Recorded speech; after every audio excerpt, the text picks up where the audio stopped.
Jumpa lagi di channel Antar Dimensi, membedah ilmu Sangkan Paraning Dumadi dalam film Avatar The Last Airbender. Jangan lupa untuk like dan subscribe video ini, serta tekan tanda lonceng agar teman-teman semua tidak ketinggalan video-video terbaru dari Antar Dimensi. Kita masuk ke capture 9 yang berjudul Gulungan Pengendalian Air. Dikisahkan Aang, Sokka dan Katara melakukan perjalanan ke Kutub Utara. Aang dalam kondisi panik karena ia belum bisa menguasai keempat elemen, sementara waktu semakin mendesak. Katara menenangkan Aang. Dia menawarkan untuk melatih Aang belajar pengendalian air. Aang menjadi tenang. Mereka mencari sumber air dan akhirnya turun di sebuah air terjun. Ketika sampai di lokasi air terjun, Aang seketika melepas baju dan akan bermandi-mandian bersama Appa, akan bersenang-senang bersama Appa. Dia diingatkan oleh Katara tujuan awal dia berada di tempat itu. Aang kemudian mengenakan kembali pakaiannya dan siap berlatih pengendalian air bersama Katara. Katara melatih teknik-teknik dasar belajar pengendalian air yang ternyata Aang segera bisa melakukan dengan mudah, bahkan melebihi Katara. Di situ Katara merasa kesal karena Aang ternyata lebih lihai dalam melakukan jurus pengendalian air. Piwulang Sangkan Paraning Dumadi yang bisa diambil dalam visual ini antara lain sifat angin atau karakter angin yang sangat gampang untuk panik. Jadi orang-orang yang berkarakter angin yang lahir hari Jumat atau pasaran Pon, dia mudah sekali untuk panik. Dia mudah lupa pada tujuan awal, mudah terpengaruh keadaan. Ini digambarkan Aang yang tadinya ingin berlatih pengendalian air, ketika sampai di air terjun, dia lupa tujuan awalnya sehingga diingatkan oleh Katara. Sisi baik dari sifat angin atau karakter angin ini mudah diingatkan kembali, mudah ditenangkan. Jadi aplikasi dalam psikologi, orang-orang yang berkarakter angin akan lebih mudah diberi masukan dan lebih mudah diyakinkan. Karakter air, karakter air ini diperankan oleh Katara.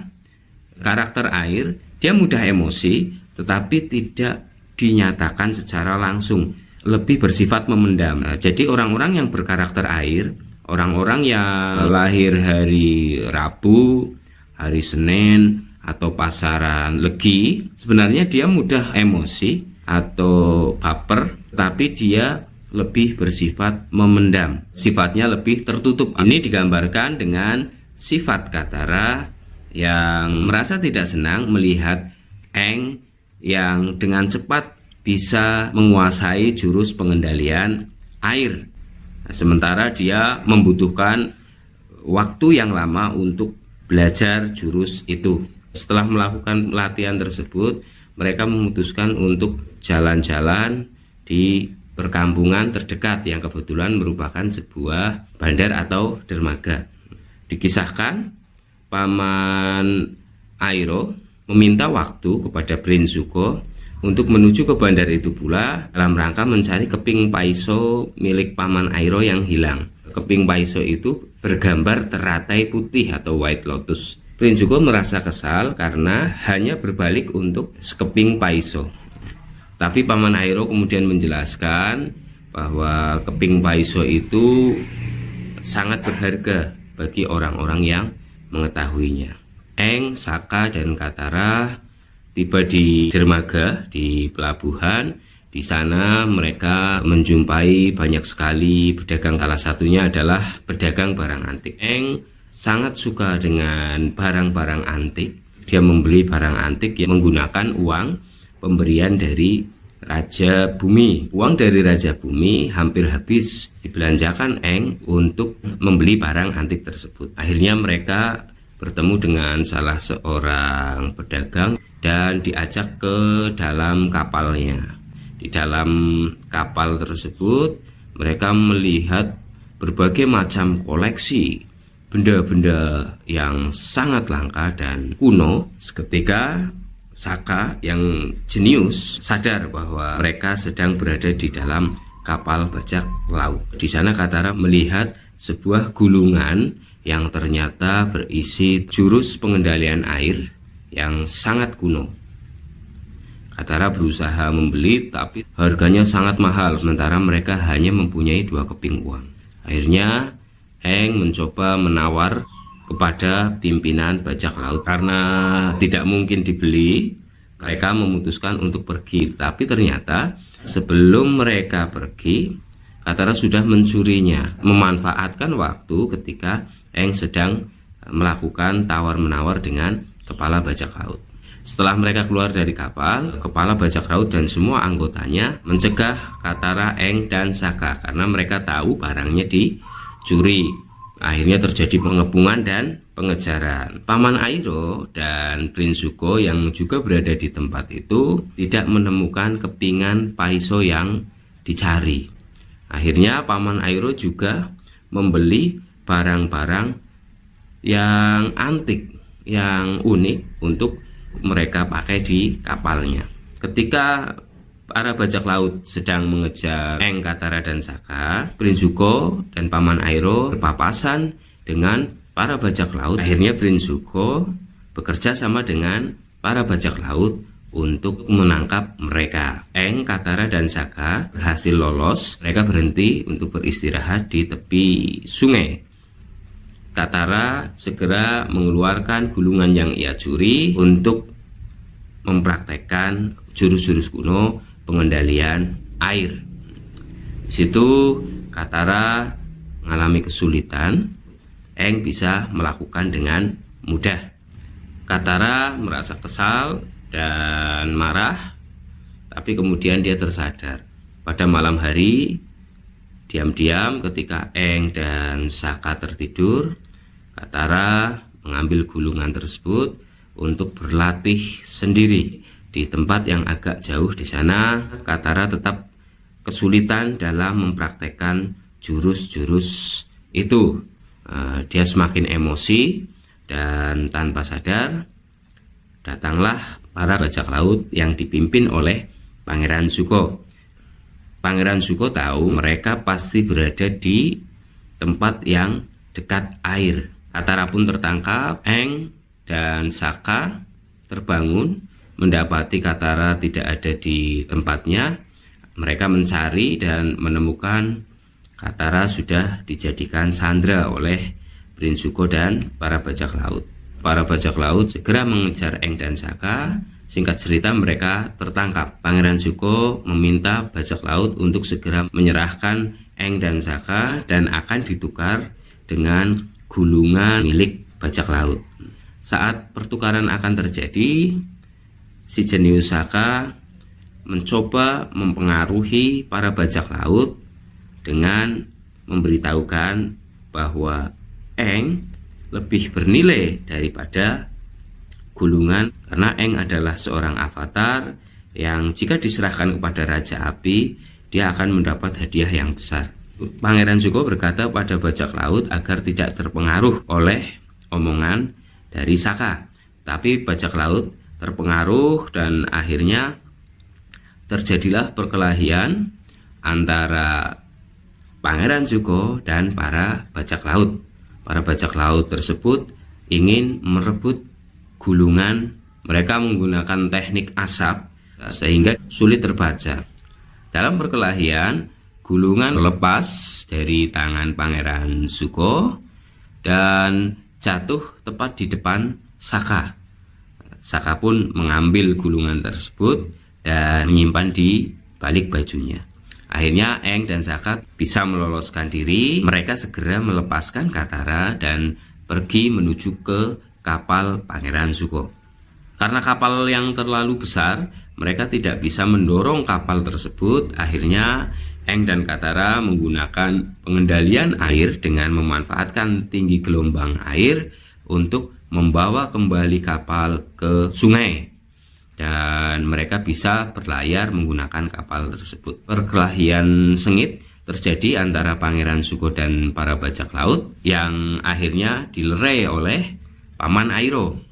Perkelahian itu sangat tidak berguna karena justru yang mereka cari sudah meninggalkan tempat. Hanya mereka berusaha mengejar Saka, Eng, dan Katara yang lari menggunakan kapal milik Pangeran Zuko. Terjadi pula perkelahian antara lemur Momo dan burung milik bajak laut, yang akhirnya burung tersebut bisa dikalahkan Momo dengan cara membuat dia terjebak sendiri oleh bendera dengan cara berputar-putar, sehingga burung tersebut terjebak oleh bendera kapal bajak laut. Masalah lain dihadapi oleh Saka, Eng, dan Katara, di mana Saka yang menjadi nahkoda mengalami kebingungan karena ternyata arus di depan kapal mereka adalah air terjun, sehingga mereka akan segera terjatuh dalam air terjun. Eng dan Katara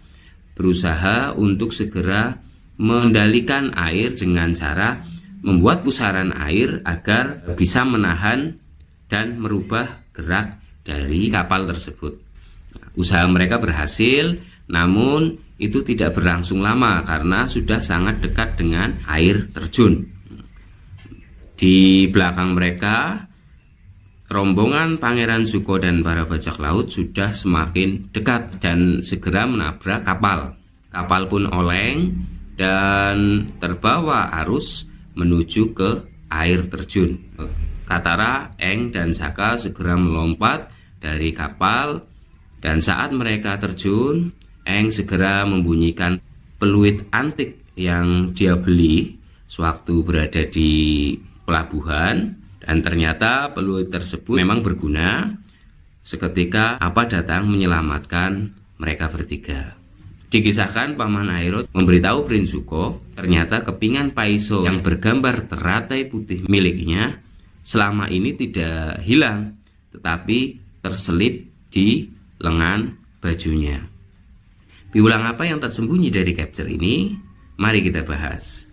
Piwulang sangkan paraning dumadi yang bisa diambil dalam tayangan ini, Eng yang merupakan unsur angin, dia bersifat boros. Jadi orang-orang yang berunsur angin cenderung bersifat boros. Adapun Paman Airo, dia mempunyai selera seni yang tinggi. Jadi orang-orang yang sudah mapan dan perjalanan hidupnya sudah matang, biasanya mereka suka kepada hal-hal seni yang tinggi. Mereka suka kepada benda-benda seni yang bernilai tinggi. Ini digambarkan dengan Paman Airo yang membeli barang-barang seni untuk digunakan di kapalnya. Adapun Ubin Paiso bergambar teratai putih atau White Lotus adalah simbol dari jaringan dunia di masa lalu yang bernama White Lotus atau teratai putih, di mana anggotanya terdiri dari berbagai negara yang mempunyai satu visi dan misi untuk kedamaian dunia.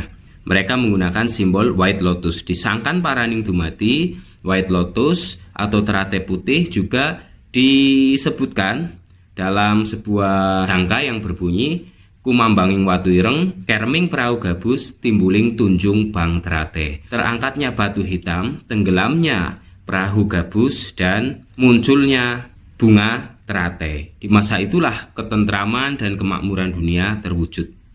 Perang bajak laut yang menggunakan strategi asap sehingga lawan tidak bisa mengenali, kalau di dalam ilmu militer disebut strategi perang berlarut. Ini digambarkan dengan bajak laut yang ketika bertarung menggunakan asap yang tujuannya agar musuh yang tidak terbiasa dengan model perang tersebut dengan mudah dikalahkan. Strategi perang berlarut, suatu cipta kondisi di medan peperangan di mana sulit membedakan mana lawan, mana kawan. Hanya orang-orang yang memiliki intuisi dan intelijensi tinggi yang bisa selamat dan bisa mengambil keuntungan dari kondisi tersebut. Ini digambarkan Eng yang menyuruh Saka untuk fokus mengikuti suara Eng, dan di situ Eng dan Saka bisa melepaskan ikatan tangan dengan memanfaatkan senjata lawan. Digambarkan pula Saka yang bisa mengambil gulungan pengendalian air di saat Prince Zuko dan para bajak laut fokus bertempur. Momo yang juga bertarung melawan burung milik bajak laut adalah simbol mengalahkan lawan dengan cara menggunakan pola permainannya sendiri, sehingga digambarkan Momo yang berputar-putar mengelilingi bendera bajak laut yang mengakibatkan burung bajak laut terlilit oleh benderanya sendiri. Ada strategi intelijen yang digambarkan dengan Saka yang mencoba mempengaruhi para bajak laut agar tidak mempedulikan tawaran dari Pangeran Zuko dan lebih mempedulikan avatar yang bernilai tinggi. Ini adalah sebuah strategi untuk memecah suatu tim dengan umpan berupa iming-iming materi. Untuk melakukan hal ini memerlukan kelihayan khusus agar tujuan memecah suatu tim itu bisa terwujud. Jangan lupa untuk like dan subscribe channel ini. Kita bertemu lagi di video selanjutnya.